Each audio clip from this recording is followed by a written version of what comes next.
le 22 avril, une énorme explosion a secoué la région de Vladimir en Russie. Un vaste dépôt de munitions au 51e arsenal du Gros, la principale direction des missiles et de l'artillerie du ministère de la Défense de la Fédération de Russie. L'un des énormes dépôts de la Russie, responsable de l'accumulation et du transport des munitions au front, a été presque entièrement détruit. L'explosion, impliquant apparemment plus de 100 000 tonnes de munitions, a illuminé le ciel pendant des heures, provoqué des évacuations massives et a immédiatement déclenché des alarmes dans les milieux militaires et de renseignement. Et il y a probablement beaucoup plus en jeu qu'une simple explosion d'un dépôt de munitions. Car cet événement pourrait avoir des conséquences qui s'infiltrent à la fois dans l'effort de guerre et dans l'ensemble du gouvernement russe. Selon les premiers rapports des médias russes et des autorités de l'État, l'explosion à la 51e arsenal dans la région de Vladimir a commencé par un incendie qui a éclaté lors de la manipulation de matériaux explosifs. La détonation qui a suivi et les explosions subséquentes ont forcé l'évacuation de villes proches comme Barsovo et Mirny. Les sources officielles affirment que la mauvaise manipulation a conduit à l'incendie, écartant toute suggestion d'une attaque externe. Les explosions dans le dépôt lui-même ne seront probablement qu'une partie du problème pour la région. Avec le dépôt de munitions qui stocke des ordonnances extrêmement dangereuses, il y a une chance que les incendies et les explosions conduisent à ce qu'on appelle la cuisson. C'est là que la chaleur qui s'ensuit déclenche les réactions nécessaires pour lancer d'autres ordonnances. Si elles ne sont pas contrôlées, les explosions pourraient, du moins en théorie, conduire à une détonation complète de toutes les munitions stockées dans le dépôt, ce qui entraînerait la perte de l'ensemble des 100 000 tonnes de munitions stockées. En fait, l'effet de cuisson a déjà été signalé via Telegram et d'autres canaux de médias sociaux. Diverses vidéos ont montré des munitions et des missiles lancés au hasard loin du dépôt, certaines des armes atterrissant jusqu'à 7 miles plus loin à Holmes. Pire encore, dans certains cas, on rapporte que les munitions n'avaient pas encore explosé lorsqu'elles ont atterri, créant un risque persistant pour leur environnement immédiat. En effet, ces munitions non détonées nécessiteraient l'effort coordonné des équipes de désamorçage de bombes. Une vaste zone entourant le dépôt devait être sécurisée et fouillée à la recherche de munitions non détonées. Cependant, plusieurs anomalies suggèrent des explications alternatives. Des témoins locaux ont décrit avoir entendu des bruits de vrombissement aigus, souvent attribués à des drones, peu de temps avant l'explosion. Cela correspond à l'utilisation de plus en plus efficace par l'Ukraine de drones à longue portée pour frapper des cibles au plus profond du territoire russe. De plus, cet arsenal même avait déjà été visé fin 2024, bien que sans succès. Les images satellites et les signatures thermiques du système FIRM de la National Aeronautics and Space Administration ont révélé une empreinte d'incendie et d'explosion conforme aux précédentes frappes de drones ukrainiens. L'ampleur de l'explosion, le nuage en forme de champignon visible et l'activité sismique donnent du crédit à la théorie d'une implication extérieure. Le fait que les autorités russes aient rapidement attribué la faute à une erreur humaine pourrait indiquer une tentative de contenir les troubles intérieurs ou de dissimuler la vulnérabilité de l'infrastructure stratégique. Alors, quelle est la vérité ? Eh bien, cela pourrait être plus difficile à déterminer, car il y a deux scénarios probables. Et aucun d'eux ne donne une image prometteuse des capacités de la Russie à soutenir l'effort de guerre sur le long terme. Le premier scénario est que l'Ukraine était directement responsable de l'attaque, et les services de renseignement du pays réfléchissent encore s'ils veulent admettre ouvertement leur implication. Cela signifierait que le dépôt de munitions, qui était situé à moins de 50 miles au nord-est de Moscou, a été ciblé avec succès et détruit par des drones à longue portée et des frappes de missiles. Venant tout droit d'Ukraine, ce serait une escalade sans précédent des capacités de l'Ukraine, suggérant des frappes qui peuvent pénétrer plus profondément sur le territoire russe que jamais auparavant. Cependant, ce ne serait pas une première. Il est donc préférable de comparer cet événement au plus similaire. L'attaque sur Toropets le 18 septembre 2024, l'Ukraine a lancé une frappe de drone à grande échelle contre le 107e arsenal à Toropets. Un dépôt hautement fortifié qui stockerait, selon les rapports, une estimation de 30 000 tonnes d'obus d'artillerie, de missiles et d'explosifs. La frappe a conduit à une série d'explosions massives, enregistrant un 2.8 sur l'échelle de Richter et détruisant de grandes sections du dépôt. Contrairement à l'explosion de Vladimir, qui était enveloppée d'ambiguïté, la frappe de Toropets a été ouvertement reconnue par l'Ukraine. Des preuves vidéo et satellitaires ont confirmé l'importance des dégâts. Ce qui était notable, ce n'était pas seulement le succès de la frappe, mais les implications qu'elle avait pour la future stratégie ukrainienne et la défense russe. Posture. La frappe de Toropet a utilisé une tactique de saturation par drone impliquant potentiellement plus de 100 drones. Elle a exploité les faiblesses de la défense aérienne russe, en particulier après qu'une opération ukrainienne aurait désactivé une station radar locale, créant une fenêtre de vulnérabilité. La base, qui devait résister à toute attaque non nucléaire, a été réduite en cendres. Il y avait quelques raisons possibles pour l'ampleur des échecs de la Russie à contenir l'attaque. Cependant, les plus coupables se résumaient à une combinaison de construction médiocre, de corruption généralisée et de mauvais protocoles de sécurité. De plus, les deux attaques montrent un nombre stupéfiant de similitudes dans l'exécution et les conséquences. Tout d'abord, il y a le contenu réel des stocks de munitions. Les dépôts de Toropets et de la région de Vladimir contiennent des missiles et des ordonnances de grande valeur pour les aspects offensifs et défensifs de l'équipement militaire de la Russie. Cela comprend les missiles pour les systèmes de défense anti-aérienne S-300 et S-400, qui sont l'un des rares moyens par lesquels la Russie a maintenu des défenses multicouches contre les avions ukrainiens et les frappes de drones. Avec l'Ukraine de plus en plus dépendante du maintien de la pression sur la Russie, principalement par le biais de la guerre technologique et aérienne, y compris les frappes à longue portée et les bombardements air-sol, ces systèmes défensifs contemporains sont des liens vitaux qui fournissent à la Russie une assurance pour mener leurs propres offensives. Si l'Ukraine parvient à monter suffisamment d'attaques, la Russie pourrait épuiser les munitions utilisées pour arrêter les batteries défensives. Avec le S-400 ayant l'une des plus longues portées de détection et d'interception, autour de 250 miles, la perte de ces capacités présenterait une vulnérabilité critique dans les systèmes de défense de la Russie, ouvrant de plus grandes étendues du territoire russe à l'attaque. Deuxièmement, les frappes réelles ont des contextes similaires. Une couverture, des images satellites et des réactions des autorités russes. Par exemple, dans les deux cas, Fire Information for Resource Management System de la National Aeronautics and Space Administration, qui signifie Fire Information for Resource Management System, a été parmi les premiers à détecter des incendies actifs dans la région, concentrés sur les dépôts, ce qui était cohérent avec des explosifs à haute énergie. Des images ont révélé d'énormes nuages en forme de champignons, des explosions et des secousses locales. Les schémas de détonation et l'échelle des explosions étaient indiqués cohérents avec ceux de missiles Bokhots à longue portée plutôt qu'avec des incendies localisés. Ensuite, il y a la question de la réaction des autorités russes face à l'attaque. Alors que l'armée ukrainienne a immédiatement annoncé le succès de l'attaque sur l'installation de Toropets, les médias russes l'ont minimisé comme étant le résultat de débris tombants, refusant de mentionner toute attaque, ou même la cible du complexe militaire. Cela est cohérent avec ce qui a été fait avec la récente explosion à l'Arsenal 51. Le gouvernement russe nie catégoriquement toute indication ou implication de l'armée ukrainienne, accusant plutôt la mauvaise gestion et la manipulation de munitions volatiles pour les résultats dévastateurs. Enfin, dans les deux cas, les explosions initiales ne seraient qu'un prélude aux véritables détonations, car les munitions exploseraient à cause de la chaleur. Cela donne une grande crédibilité à la théorie selon laquelle l'armée ukrainienne est réellement à l'origine de l'attaque. Mais pourquoi cela importe-t-il ? Eh bien, les lieux et les circonstances sont importants ici. Le complexe à Toropets est à environ 300 miles de la frontière ukrainienne et à l'ouest de Moscou, étant plus proche de la frontière russo-biélorusse et européenne. La portée de 300 miles serait cohérente avec les portées supérieures des drones à longue portée que l'Ukraine construisait fin 2024. En revanche, le 51e arsenal est situé à 50 miles au nord-est de Moscou, même et à plus de 310 miles de la frontière ukrainienne. Plus important encore, pour qu'une frappe atteigne efficacement le complexe, elle devrait traverser des centaines de miles de territoire russe, y compris passer relativement près de la capitale russe. La région de Toropets est un peu à l'écart, et l'attaque pourrait utiliser l'espace aérien entre la Biélorussie et la Russie, où les défenses sont probablement plus minces. La disparité implique que l'attaque représenterait une amélioration significative des capacités à longue portée de l'Ukraine. D'une part, il y a le fait que le ministère de la Défense russe n'a indiqué aucune attaque sur le complexe à aucun moment, alors qu'il y a eu une attaque confirmée fin 2024.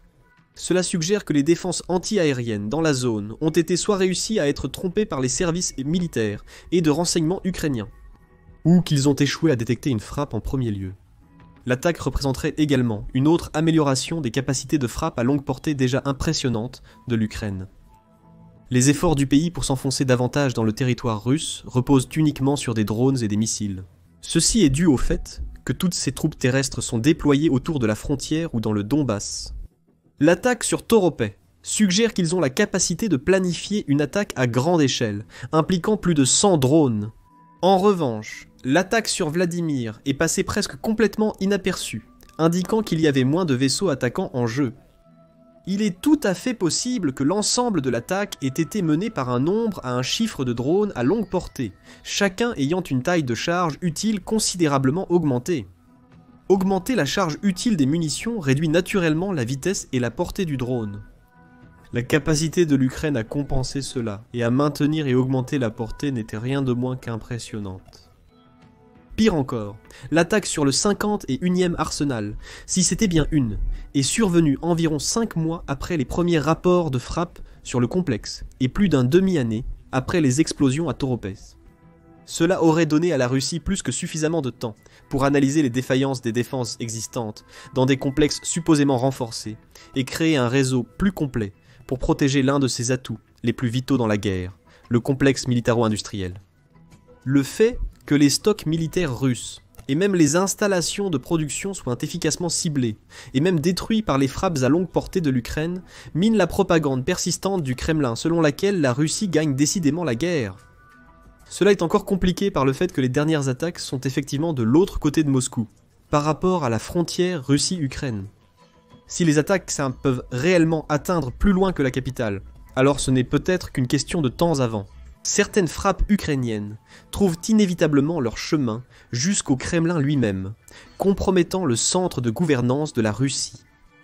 N'oublions pas que l'Ukraine a réussi à mener des attaques en périphérie de Moscou, en septembre 2024, ce qui a démontré que ces attaques étaient une possibilité.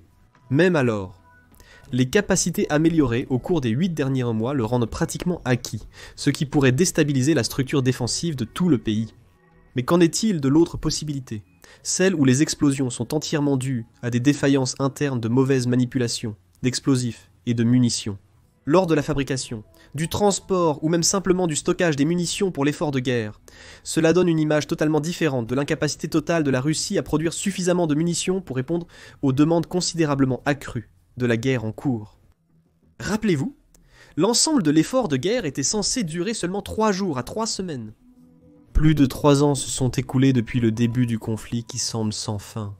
Ni l'Ukraine, ni la Russie ne sont disposés à répondre aux exigences proposées par les États-Unis pour négocier même un cessez-le-feu réussi. Mais creusons un peu plus la crise des munitions en Russie. Malgré des augmentations spectaculaires des dépenses militaires et de nombreuses promesses d'augmentation de la production, les unités d'artillerie russes continuent de faire face à des pénuries de munitions fiables. Cette déconnexion entre l'engagement financier et la réalité du champ de bataille révèle des problèmes structurels plus profonds au sein du complexe industriel de défense de la Russie. Le budget de la défense de la Russie a explosé depuis le début de l'invasion massive de l'Ukraine. Selon les données officielles, les dépenses militaires ont été multipliées par 2, avec un accent mis sur l'artillerie et la production de munitions. Cela se fait au détriment des dépenses ailleurs. Le média russe Meduza a rapporté cela. Plus de 40% du budget du pays est consacré à l'armée ou à la défense nationale, une proportion inquiétante étant classée comme secrète. Les responsables gouvernementaux ont à plusieurs reprises annoncé des objectifs de production ambitieux, affirmant des augmentations de capacité de production de 200 à 300% pour certains types de munitions. En fait, Poutine a notoirement souligné que la capacité de la Russie a augmenté 20 fois par rapport à ces chiffres avant la guerre. Cela a été soutenu par le pays, surpassant l'ensemble de l'Europe en termes de production de munitions à la moitié du coût total. Il affirme avoir découvert une méthode pour rendre la production plus rapide et moins chère de façon fiable. Bien que les rapports sur l'augmentation de 20 fois ne puissent être vérifiés par des chiffres concrets, certains rapports suggèrent une augmentation de plus de 3 fois de la production de munitions d'artillerie en 2024 par rapport à 2023, indiquant que la Russie a pleinement engagé ses installations de production.